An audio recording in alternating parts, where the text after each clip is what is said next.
तेजस्वी को आओ तुम्हारे लिए कैंपेन करो, ओवैसी अकेला खड़ेगा।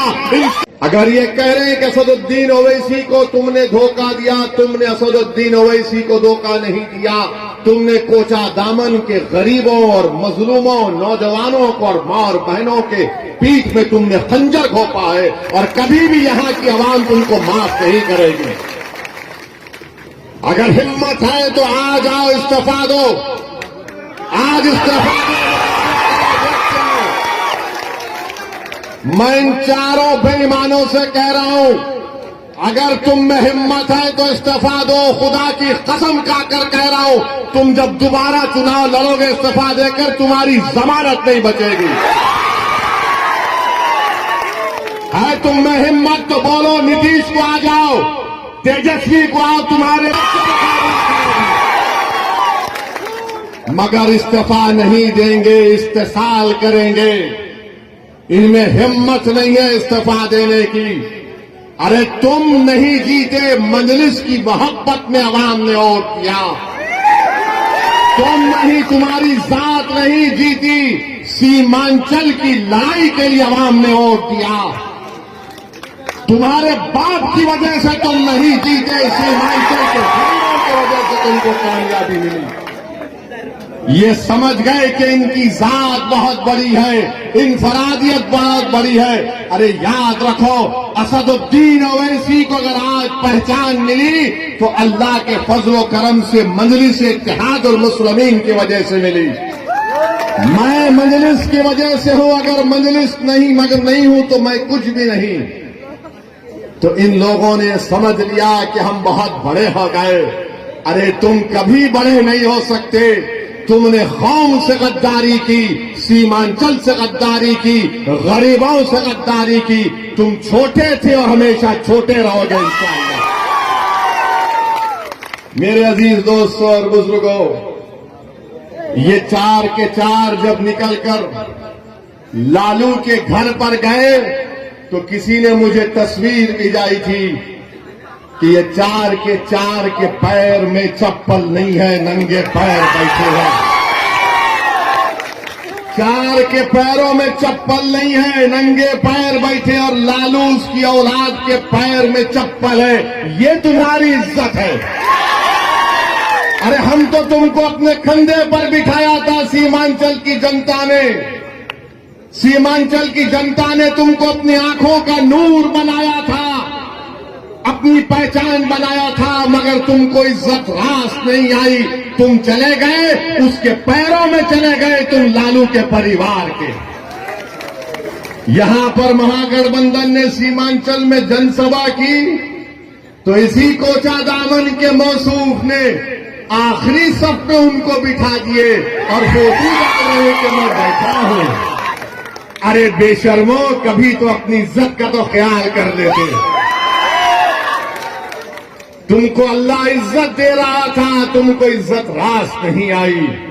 मगर मेरे अजीज दोस्तों और बुजुर्गों, सीमांचल किसने कहना शुरू किया? क्या राजद ने कहा सीमांचल?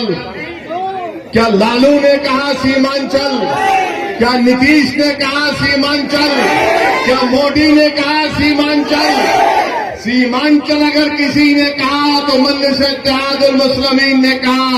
आज हम सीमांचल कह रहे हैं तो सबको मजबूरी की हालत में बोलना पड़ रहा है सीमांचल, सीमांचल, सीमांचल।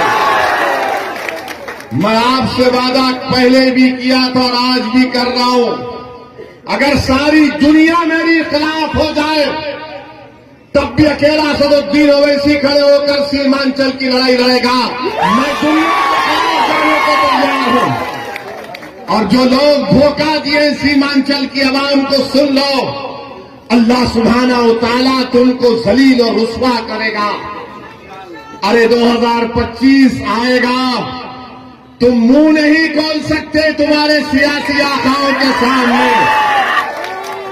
तुम आंख में आंख नहीं मिला सकते तेजस्वी यादव से, और नीतीश को तो तुम देख ही नहीं सकते। आज बताइए इनकी क्या अहमियत है। ये मीर जाफर और मीर सादिक की तारीख को उन्होंने दोहराया है। जिसने टीपू सुल्तान को, सिराजुद्दौला को धोखा दिया, ये इन्हीं लोगों के जानशीन है। मैं इनको मुबारकबाद देता हूं कि तुमने मीर जाफर और मीर सादिक की उस गद्दारी को तुमने जनता के सामने याद दिला दिया। अब जनता जान चुकी है, अवाम जान चुकी है। ऐवान असेंबली में अगर कोई लड़ता है सीमांचल के लिए तो ये लोग मंत्री बनकर बैठ गए, अपनी गर्दन मोटी कर लिए, अपनी गर्दन को मोटी कर लिए, और मगर सीमांचल के बारे में बात नहीं कर सकते। अगर कोई जुल्म के खिलाफ आवाज उठाता है बिहार की विधानसभा में तो उसका नाम अख्तरुल ईमान है। अख्तरुल ईमान अकेला है, मगर मुझे यकीन है कि कोचा दामन में एक ही शेर काफी इनकी दौड़ के लिए। अख्तरुल ईमान लड़ता है ऐवान में, अकेला है। 5-5, 6-6 मिनट की तकरीर अख्तरुल ईमान की उठाकर देख लो आप। अख्तरुल ईमान सच्चाई को बयान कर रहा है, हुकूमत से लड़ रहा है, सवालात पूछ रहा है कि उर्दू टीचर का क्या हुआ जब वो मासूम 8 साल के बच्चे को सीवान में पकड़कर जेल में डाल दिया गया, उसके गले में रस्सी थी। उस बच्चे का नाम रिजवान, 8 साल का बच्चा। ये जितने बिहार के विधानसभा में मुसलमान एमएलए जीत कर गए, क्या रिजवान तुम्हारा बेटा नहीं था इसलिए तुमने आवाज नहीं उठाई? 8 साल का रिजवान गले में रस्सी डालकर 1 हफ्ता वो अपनी मां से दूर रहा। उसकी मां पुकार पुकार कर कह रही है कि मेरा बच्चा बच्चा है। वो 16-17 साल का नहीं है। मगर बिहार में क्या बीजेपी की सरकार थी या गठबंधन की सरकार थी जो गुंगी बनकर बैठी हुई थी?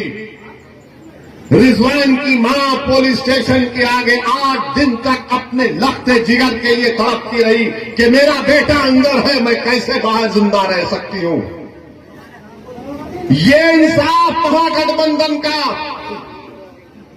8 दिन तक एक मां अपने 8 साल के बच्चे को तड़पती रही। किसने रिजवान के खिलाफ आवाज उठाई? किसने रिजवान की तकलीफ को अपने बेटे की तकलीफ की तरह महसूस किया? किसने उस तड़पती मां के आंसुओं को समझा? वो मजलिस इत्तेहादुल मुस्लिमीन और असदुद्दीन ओवैसी और अख्तरुल ईमान थे जिन्होंने रिजवान के लिए आवाज उठाई। ये महागठबंधन के लोग क्यों नहीं बोले रिजवान के बारे में? अरे तुम बोलो ना रिजवान के बारे में, तुमने क्यों नहीं बोला? बोलो इल्जाम लगाने वाले हम पर, रिजवान पर नहीं बोले। वैशाली में गुलनार नाम की एक बच्ची, वैशाली में गुलनाज एक बच्ची का नाम था, उसको जला दिया गया।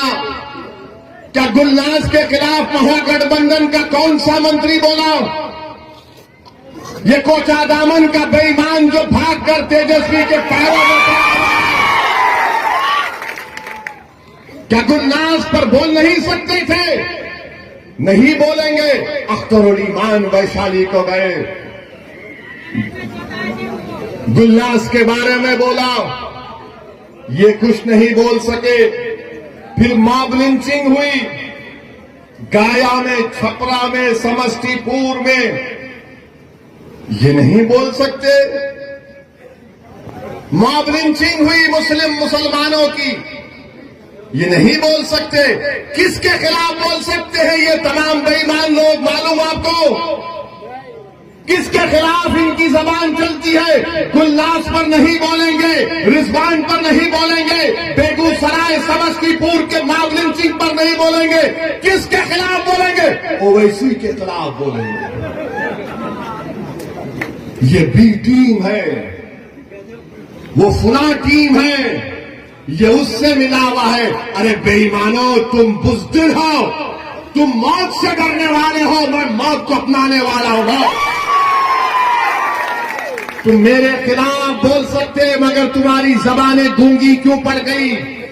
तुम रिजवान के बारे में नहीं बोले, गुलनाज के बारे में नहीं बोले, ये मॉब लिंचिंग के बारे में नहीं बोले, मगर इनकी जबान चलती है क्योंकि इनके जो सरों पर जो आका इनका बैठा है, इनका जो मालिक बैठा है, जो इनको पैसे देकर इनके ईमान को खरीद चुका है, जिनकी आंखों के सामने वो कठपुतली है, वो लगे बोलो इसी के ऊपर, वो फौरन बोलना शुरू